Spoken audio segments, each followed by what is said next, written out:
Hello and welcome to the Evercade Retreat. My name is Gene Joke and today I'm reviewing Creatures from the Thalamus Collection 1 for the Evercade. Creatures, or Clyde Radcliffe Exterminates All the Unfriendly, Repulsive, Earth-Ridden Slime, was developed by Apex Computer Productions and published by Thalamus in 1990.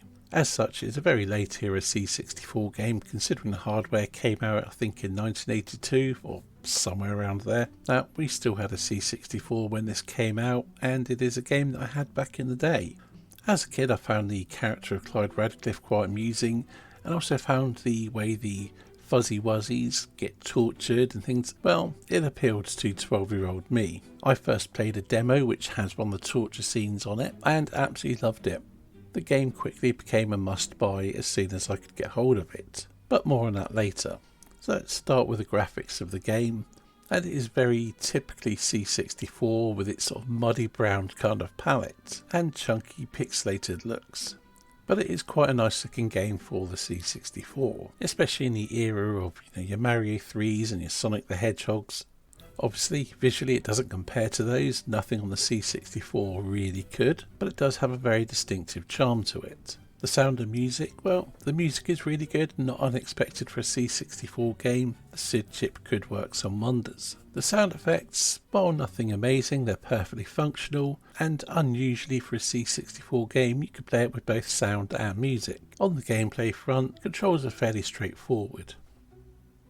Being a C64 game, on the original hardware it used up to jump, although on the Evercade there is a button assigned for it, and then you press fire to, well, fire. Although you can hold down the fire button to unleash a sort of flamethrower effect, and you can press down and fire to select different firing arcs for your weapon. These different firing types are actually purchased in game from the store, and getting the right ones can, it can be fairly essential. There's a point later in the game where if you haven't gotten the right upgrades, you're going to have a really hard time, if you can even progress beyond that certain point. Oh, and I should mention, the game is really difficult, although not necessarily in a good way. I mean, much of it is in this fairly standard sort of way, but some enemies can't be killed and it's not obvious as to which these are, until they've either killed you or you've unloaded loads of shots into them and they still haven't died. Back in the day, I only ever managed to beat the first level. I never really got very far in it at all. So, playing on the Evercade with save states, I did manage to beat the game,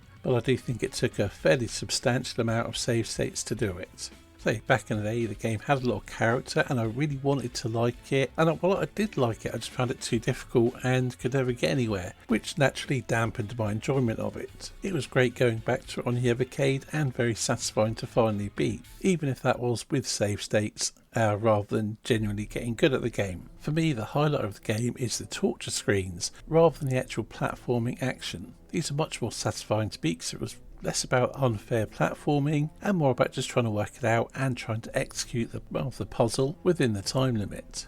It's definitely a game I would consider that was good for the C64 and one I do have quite fond memories of, but I'm not sure if I'd say it's one that's held up all that well. To rank it alongside every other Evercade game in my ever-growing list, I would have to place it just above Sword of Sedan and just below Skulljagger.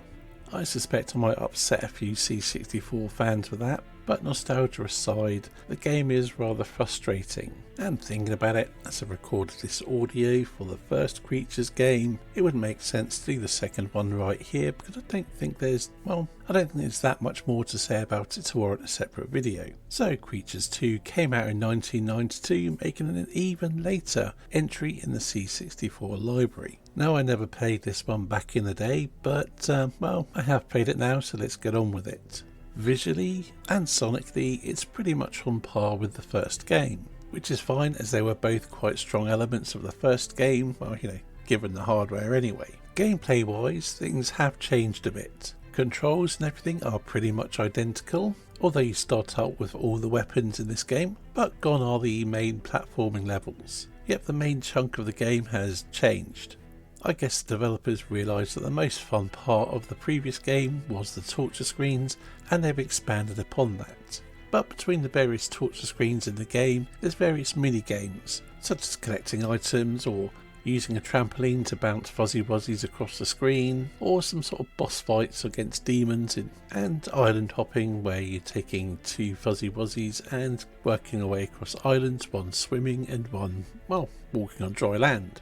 And all of these I think make for a more fun experience than the platforming sections in the original game. Yet in a strange way I still miss those sections, but I couldn't really tell you why that is. I guess in some ways it felt less like a full sequel and almost like a spin-off of minigames. Even so, as a whole I do feel this game works better than the original.